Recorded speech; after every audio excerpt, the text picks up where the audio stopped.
It is time. It is time for my top 15 favorite movies of 2022. Now, like I promised in my last video, my top 10 favorite songs of the entire year, right at the end of it, I promised I would give you this list, and I did.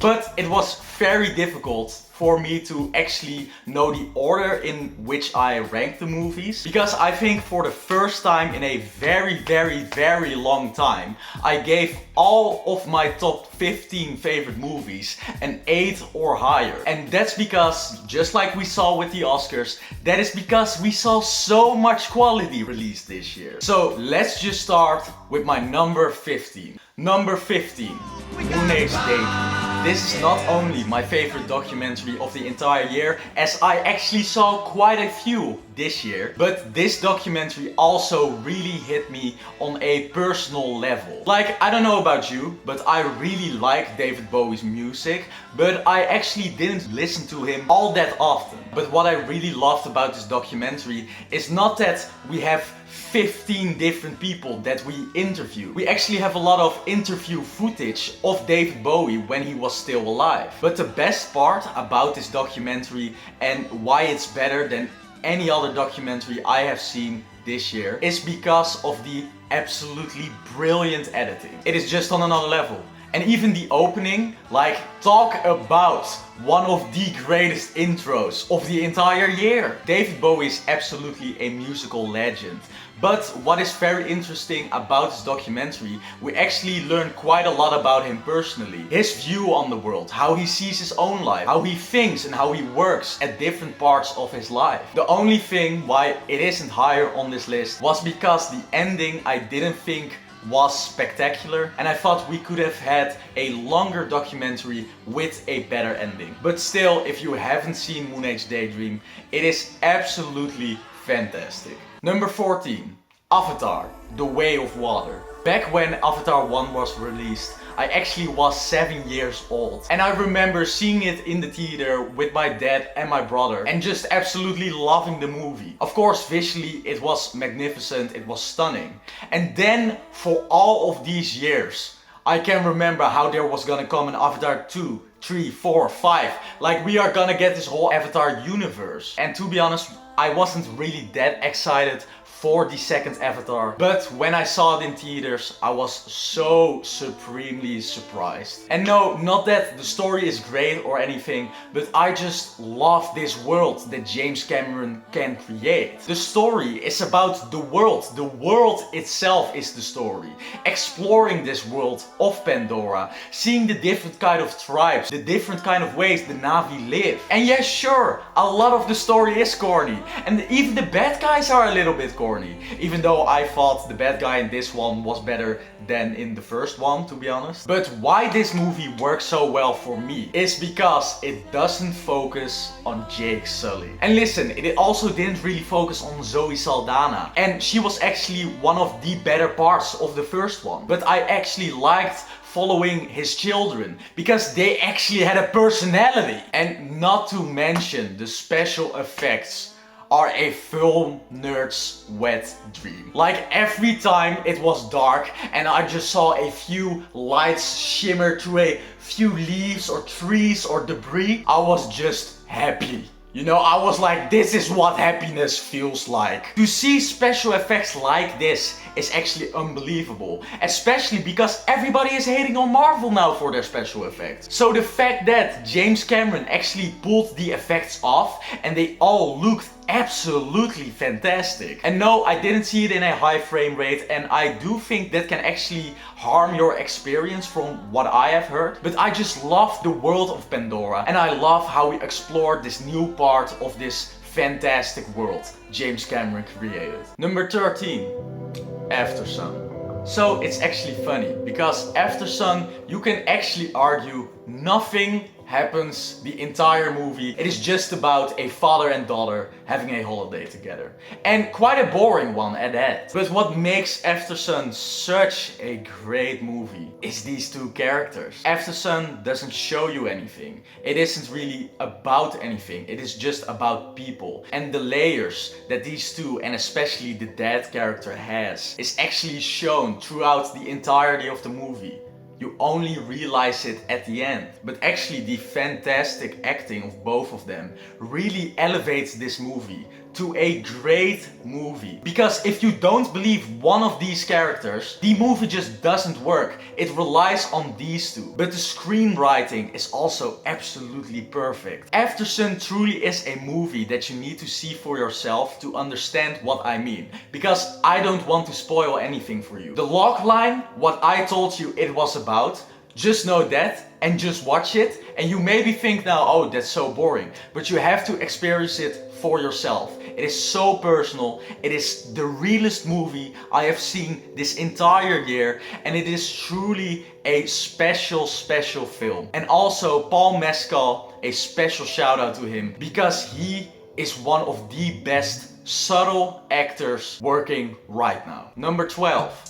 Top Gun Maverick. So movies are back, aren't they? Yeah, let's all go to the theater. Okay, I'm not gonna give you that spiel that you've heard about this movie from absolutely everywhere. Even the Oscars said it, like, ooh, Top Gun Maverick saved the cinema. We all know it did that. It's great that it did that. But what about the movie itself? Why Top Gun Maverick works is because of the incredible dedication and determination of everybody working on the movie. It is kinda just a Mission Impossible movie, but with fighter jets. What the movie really gets across well and why it works is the stakes are really high. Something that the first movie didn't really have. But also the incredible stunt work, even the great acting from almost everybody. That is why this movie is so exciting. And I can't stress enough how absolutely phenomenal the cinematography is. But the cinematographer only worked with the light of the sun,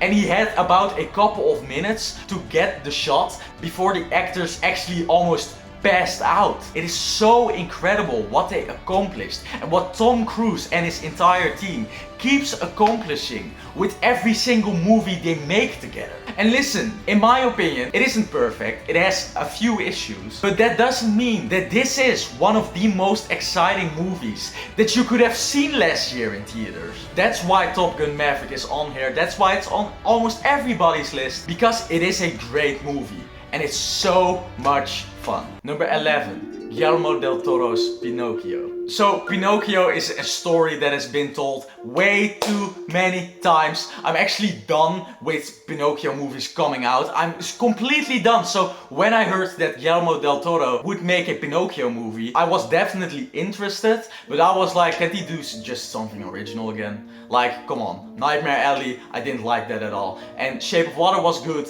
but come on, just give me something more. But then I saw it. And it kinda broke me, to be honest. Like the animation, it is done with so much care, and I absolutely love stop motion. And what I really like about it, it is Guillermo del Toro's spin on the Pinocchio story. It is a classic tale that everybody knows. But the way the voice actors work with it, how much care, passion and talent is actually put into this stop motion. That is what makes it truly stand out. The excitement, the fun, but also the scary parts. Everything works so supremely well. The originality even, with Pinocchio actually dying a few times. So these stakes just get higher and higher, and that's something you don't really get in a children's movie. And I wouldn't necessarily say this is a children's movie like the original Pinocchio. I would more say this is like, if you're 9-10 years old, you can definitely watch this. I think if you're younger than that, this will probably give you a few traumas. But then the best part about the entire movie is absolutely the ending. When I saw the ending, it just broke me. It just broke me. And that's why Guillermo del Toro's Pinocchio is one of the absolute best movies of the year, and absolutely the best animation movie of the year. And I love that an animated movie made my list, because I really have been missing a few great animated movies. Alright, my top 10 favorite movies of the entire year. These were definitely the hardest picks. Number 10. Glass Onion, a Knives Out story.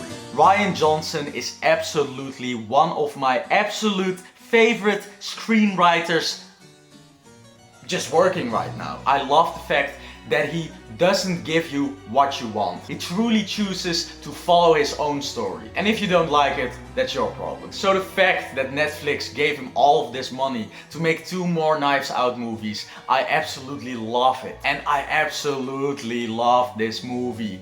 Everybody is great in the movie. The story is again so exciting and so different at the same time. And then the classic Rian Johnson switcheroo comes along and you're just like, oh my god, why are you so brilliant? And again, I don't want to give too much away, so I'm gonna leave this right here. Give this man as much money as he wants to make whatever the hell he wants. Number 9. All Quiet on the Western Front.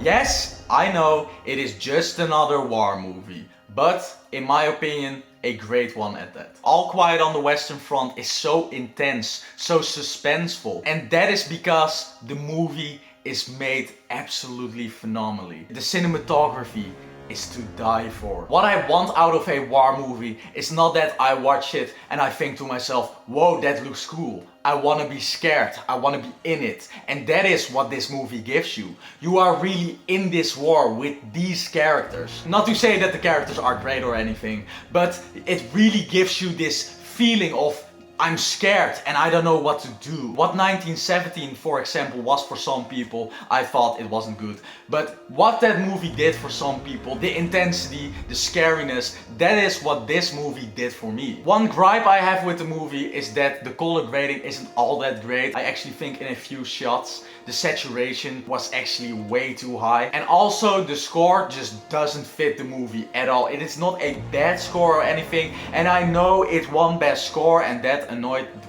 fuck out of me, but it just doesn't fit in this movie. But the rest of the movie, like I said, I thought was absolutely excellent. It was so extremely terrifying and I thought it was one of the best movies of the year. Number 8. Tar. Cate Blanchett. Why are you good at everything? So I was really excited for this movie. Absolutely, it did not disappoint. I thought the first 2 hours and 10 minutes of this movie were absolutely perfect. I couldn't think of a single thing about it that was bad or mediocre in any way. It was literally perfect. The cinematography, the performances, the music, it was all so extremely good.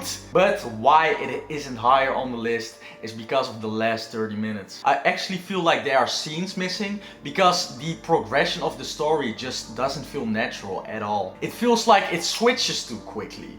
And I really did not like the ending. I actually kinda hated it. But for those 2 hours and 10 minutes, this was absolutely my second favorite movie of the year. And really, I would absolutely call this movie epic. And it is about classical music. But you really have to see Tar for yourself because Cate Blanchett gives a performance that no other actress would have been able to do. Number 7. Triangle of Sadness. So this is without a doubt the funniest movie of the entire year. I love the fact that Ruben Östlund makes movies that nobody in the industry is making. Before the movie started in theaters, he actually came on screen, and I think he did as well for you if you saw it in theaters. And he said he tried to make the most fun and gross movie he could make. And he absolutely succeeded and even surpassed it. And the funny thing is, in my opinion, the funniest part of the entire movie is the first part with the boyfriend and girlfriend, because I could see how a lot of relationships nowadays are like that. And I thought the 2 actors actually pulled it off perfectly. But every single other actor is absolutely phenomenal, especially the guy that says I sell shit. He was fantastic. And even at the end, damn right I danced. It was like I was standing in the club and I just had the most fun time ever. And I think right now almost everybody knows the most popular scene in the movie that I couldn't handle, so I had to look away because nah, I can't. But in my opinion, the entire movie is just hilarious. And not because the characters are telling jokes 24/7. It is just because 1, the situations, and 2, the characters themselves are funny. So if you haven't seen Triangle of Sadness and you can still catch it in a theater, I would highly recommend it. Because seeing it with an entire audience really enhances the experience in my opinion. Number 6. Nope. So I actually started to question after Us if Jordan Peele was a good director or not, because I really liked Get Out, but Us just didn't work for me at all. So with his new movie coming out, Nope, I was, to be honest, quite skeptical about it. And then I saw it, and I think this is his best movie. Nope is everything that Jordan Peele is good at. Making a funny movie that is scary at the same time, that has high stakes. I thought the cinematography, special effects, and all of the performances were absolutely fantastic. I can't believe nothing got nominated for an Oscar, and I even can't believe that no actor got nominated for an Oscar. Stephen Yeun, like he is in everything, was so extremely great. I only wish there was more of him. What I really loved about this movie is how the characters don't react like you would expect them to react. And even what the movie absolutely nails perfectly. And these are the 2 strengths of Jordan Peele. And that is balancing the humor with the scary moments. And when this thing is just hovering above them, that is absolutely the scariest scene I have seen this entire year. And even the opening scene where people are saying it doesn't have anything to do with the rest of the story. I first of all completely disagree, and we can argue about that. And even that scene is absolutely terrifying. So with this, I can absolutely say that Jordan Peele is a good director, and I can't wait to see what he does next, because he has my full attention. Number 5, The Whale. Brendan fucking Fraser. He is absolutely unbelievable in this movie. It is unbelievable. I cannot imagine another actor playing this character as well as he does. Even this scene has been haunting my dreams for the last couple of weeks since I saw it. And no, it is not just because he is Brendan Fraser. I'm not even a fan of Brendan Fraser for anything else. I didn't even like the Mummy movies that I saw. Without a doubt, Brendan Fraser is the best actor of the year. And no, it is not just because of the suit. Why I love this movie so much is because even though we are stuck in this one location, it never gets boring. It always stays interesting. And I actually thought so many characters were great, and how Charlie is just this beautiful, positive person, is experiencing such trauma, actually just wants to die. But what makes The Whale so extremely good and why I rank it so high is because of small resolutions within the movie. So like in one scene, Charlie drops the key, but he can't get it because he is so big, and how he gets another character involved a few scenes and quite a long time later, and that person grabs the key under the fridge for Charlie. Resolutions like that are just absolutely beautiful. The only thing I didn't really like was the end shot and the performance by his daughter. I thought she was way up there and not on the same level as any of the other actors. But I still think the ending is absolutely beautiful and devastating. It is exactly what it needed to be. It is literally just the last shot that I didn't like. But man, Darren Aronofsky is one of the best directors of all time, and I am absolutely certain about it. Number 4, Bardo. A false chronicle of a handful of truths. So when I heard that Alejandro Iñárritu had a new movie coming out, I couldn't believe that nobody was talking about it.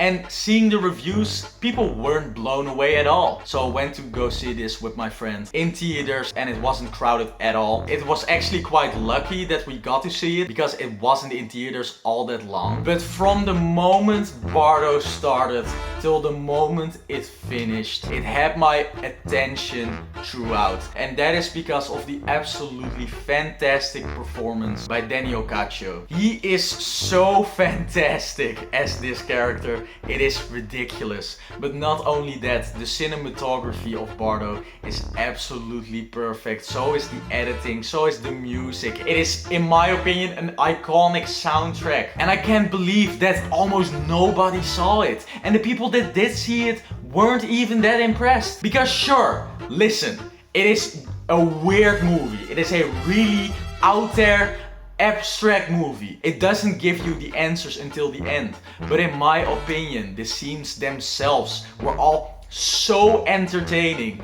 so fantastically crafted, so well helmed, so perfectly directed, that I cannot believe nobody is talking about this more. I only have one problem with the movie, well actually two, but it's kind of the same problem. I think the movie is about 15 till 20 minutes too long, and I think it is because of this scene right here. Don't get me wrong, I do really like the scene, but I just think it is going on for way too long and the resolution isn't satisfying at all. But the scene where they are all dancing and we hear Let's Dance by David Bowie is one of the best scenes this entire year. So if you haven't seen Bardo, A False Chronicle of Truths, it is on Netflix right now. I know it is long, but believe me, in my opinion, it is absolutely worth your time. Number 3, The Northmen by Robert Eggers. Robert Eggers, I made an entire video about him and even about the Northmen. So if you have seen that video, you know that I absolutely loved this movie. I thought it was brutal, fantastic, bloody. I thought it was epic. I thought it was fantastic. It is such a different kind of Robert Eggers movie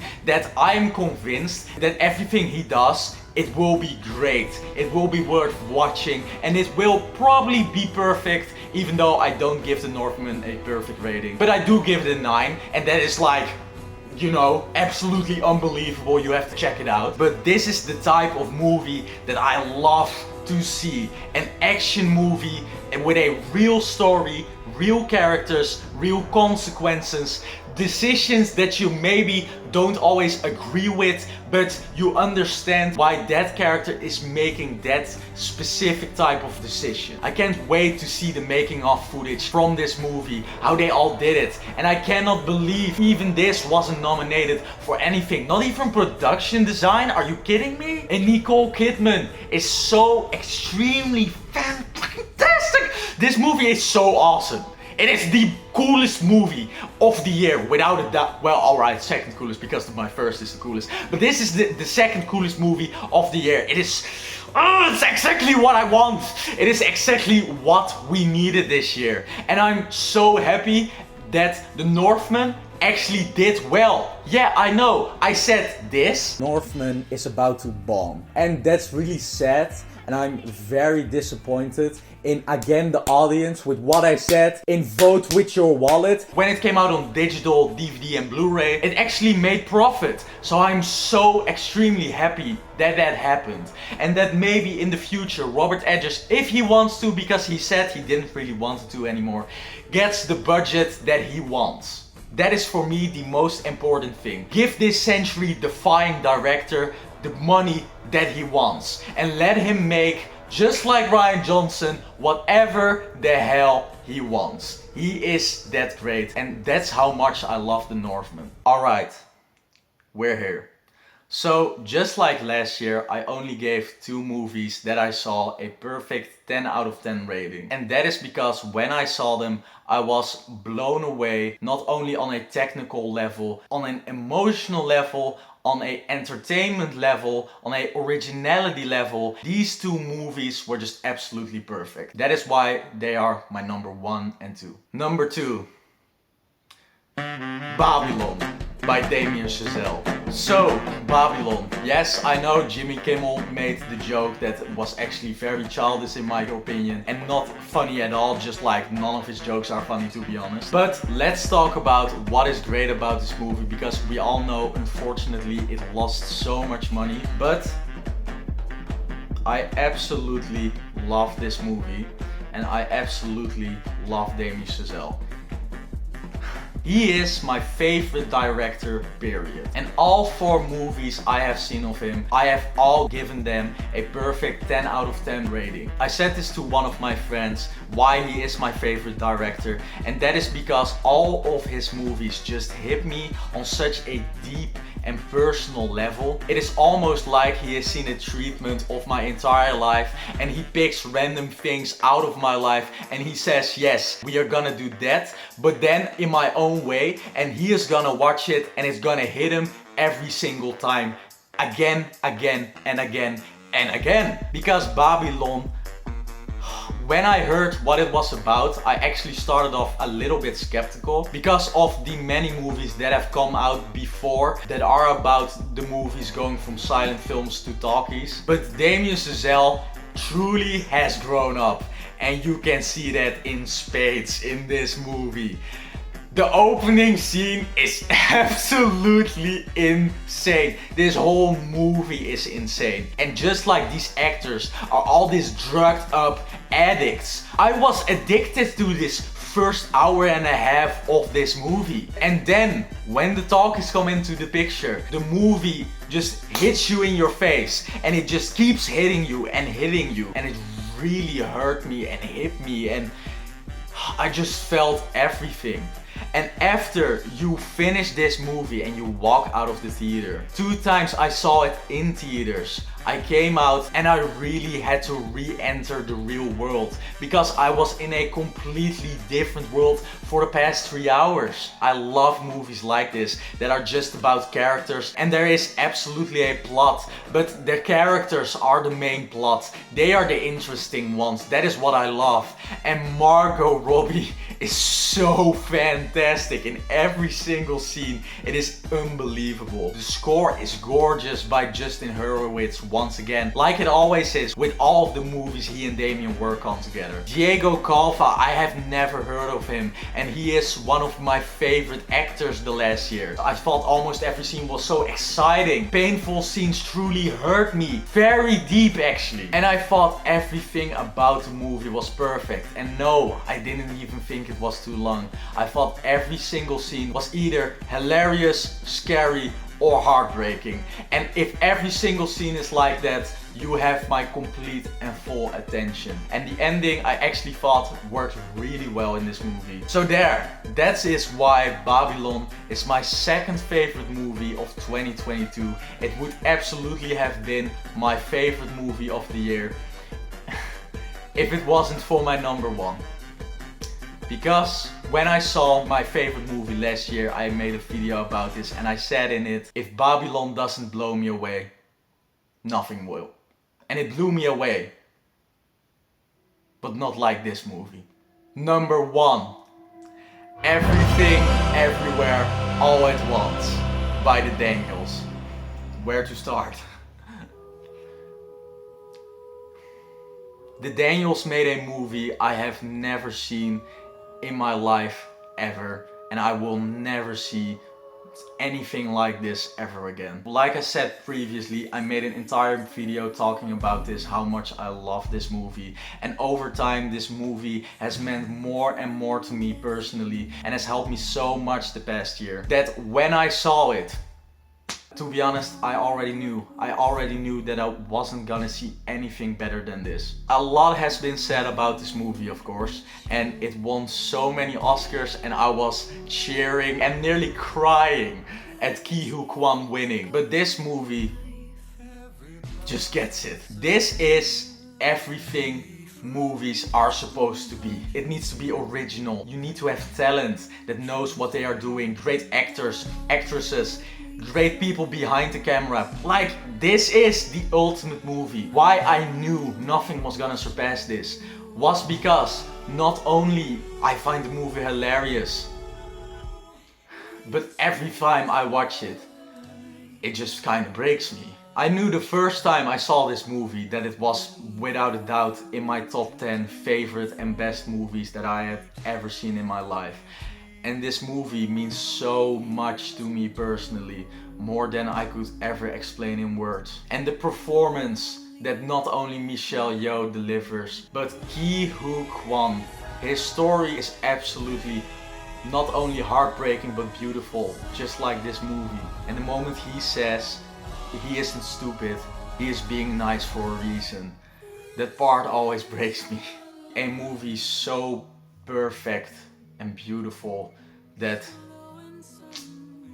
there will never be anything like this ever again. So for all of these reasons, that is why Everything, Everywhere, All at Once is without a doubt,